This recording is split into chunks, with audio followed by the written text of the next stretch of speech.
Hello Internet, 2026 hasn't been kind to our wallets. With Ramageddon sending memory prices through the roof, building a modern PC feels like almost impossible. But what if we just walked away from all of that? Well, in today's video that's exactly what we're doing. We're checking out a true legend that just won't die, the i7-4790K. Even after 12 years, we've paired this classic CPU with 32GB of DDR3 RAM, the GTX 980 Ti, just to see what it can do. So, is this old hardware still a smart budget option, or is it just going to hold everything back? Can high-end parts from 2014 still handle today's games?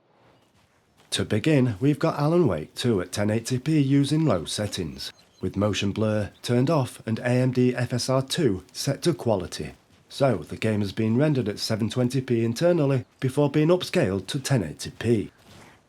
This chip first came out back in 2014, which feels like a whole different era for PCs. It's part of Intel's 4th generation Haswell lineup, specifically the Devil's Canyon refresh, which was designed to squeeze that little bit more extra performance than the regular Haswell chips. It's a 4-core 8-thread processor running at 4 GHz, and it can boost up to 4.4. It also has 8 meg of Intel Smart Cache and a power draw of just 88 watts, making it pretty efficient for what it delivered.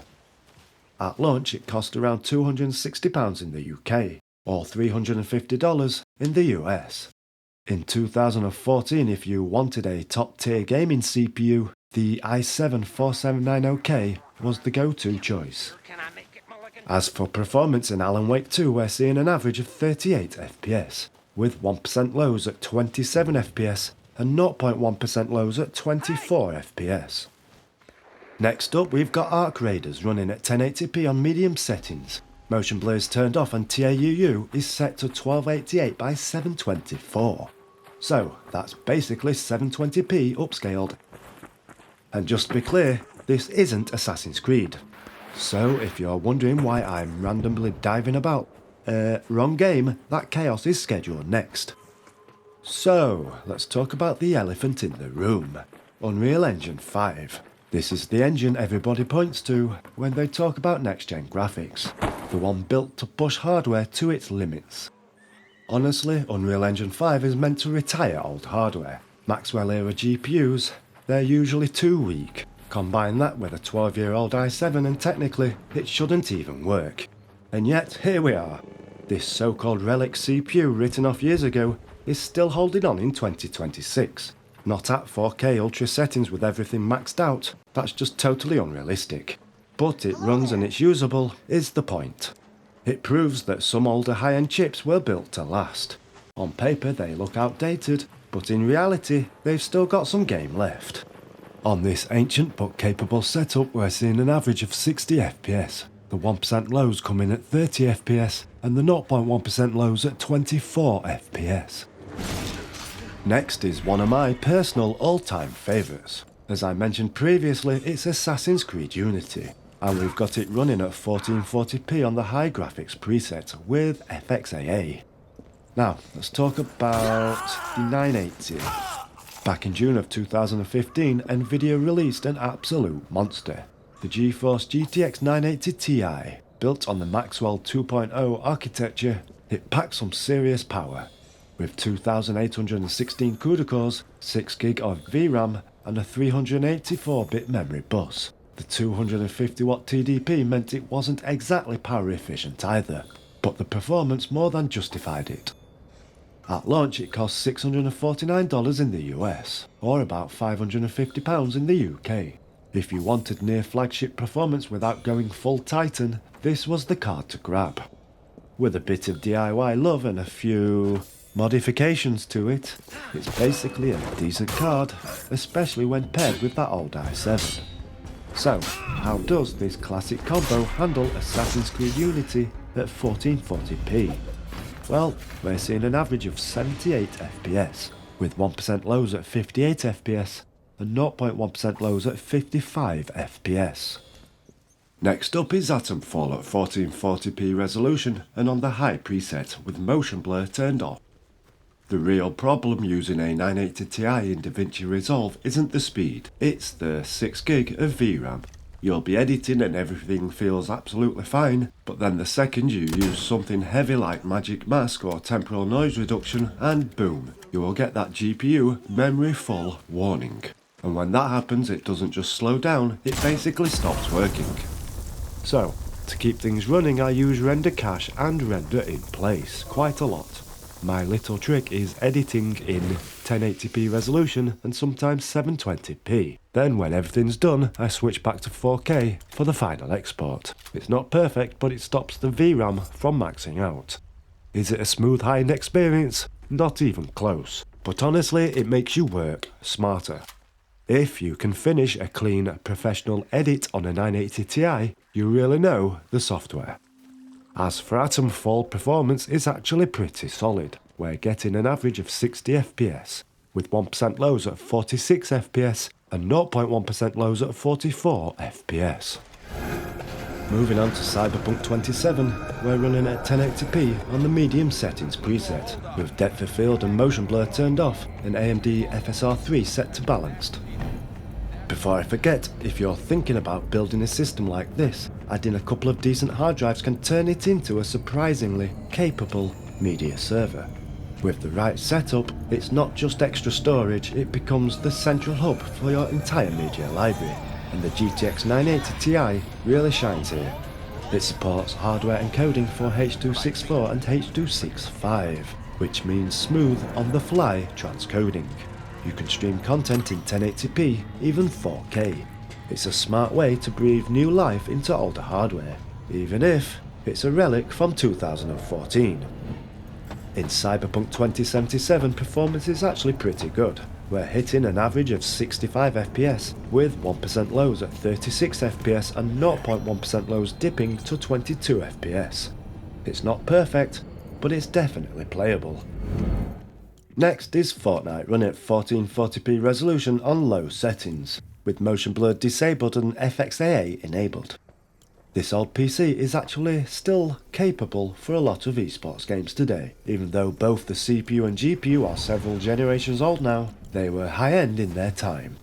Games like Fortnite, Counter-Strike, Valorant or Overwatch are genuinely well optimized for a wide range of systems. The GTX 980 Ti comes with 6GB of VRAM, which is plenty for these sort of games. So, while this setup won't beat a modern graphics card and CPUs, it's more than capable of running popular esports titles very smoothly. It's a reminder that even old hardware can still deliver a great gaming experience.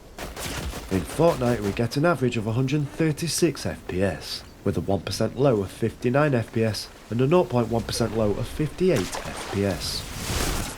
Next up, Grand Theft Auto 4 with the Fusion 3 mod, at 4K resolution, on very high settings, motion blur is disabled, with FXAA enabled. This mod fixes many of the issues that plagued the original PC release. In 2026 it's definitely the definitive way to play the game. Now, one downside of using the GTX 980 Ti today is that it's starting to show its age with driver support. It still runs many games fine, but you might miss out on performance over time. Plus, modern cards have features like DLSS upscaling and frame generation. While I'm not a fan of the frame generation part, the upscaling is very useful for getting the most performance out of games today. In Grand Theft Auto 4, we're seeing an average of 85 FPS, with a 1% low of 47 FPS and a 0.1% low of 25 FPS. Next up is Kingdom Come Deliverance 2, at 1080p resolution on medium graphics settings. Depth of field and motion blur are turned off, and AMD FSR3 is set to balanced. So, another idea where the 980 Ti can still shine despite its age is in emulation. Thanks to its 6GB of VRAM, it's more than capable of handling emulators. Systems like Nintendo Switch, via software emulation, PlayStation 3 and Wii U at 1080p and sometimes even higher resolutions. However, there are limitations to keep in mind. Because it's based on NVIDIA's older Maxwell architecture, it lacks support for some newer graphics APIs and features that modern emulators increasingly rely on. While many games will run well, performance and compatibility won't match newer GPUs with updated driver support. But still, if you're building a retro gaming setup, from older hardware the 980 Ti offers respectable emulation performance. In Kingdom Come Deliverance 2, the system averages 73 FPS with a 1% low of 57 FPS and a 0.1% low of 50 FPS. So, the final game is The Witcher 3 Wild Hunt, running at 1080p on the Ultra preset with depth of field and motion blur turned off. In this game, the system averages 66 FPS. The 1% lows come in at 27 FPS and the 0.1% lows dip to 17 FPS. So, after all that testing, what's the verdict? 12 years later, the i7-4790K and the 980 Ti aren't just surviving. Are they cutting edge? Hell no. Are they perfect? Definitely not. But are they still capable in 2026? Absolutely, depending on the game. In a world where DDR5 prices are climbing and building a brand new PC is very expensive, this old platform proves a point. What was once premium in 2014 and 15 doesn't instantly turn into e-waste. With 32GB of DDR3, some creative cooling and realistic expectations, this ancient machine still handles some decent games. You don't always need the newest hardware to enjoy PC gaming. Sometimes it's about making smart use of what's already out there. And sometimes it's just about proving that legends don't die easily. Make sure you're subscribed for more retro PC content. Drop me a comment down below and let me know what interesting old hardware should we bring back next. I'm always looking for an excuse to dust off some classic tech. Thanks for watching, I'm David James, and I'll catch you in the next one. Witcher, a word please.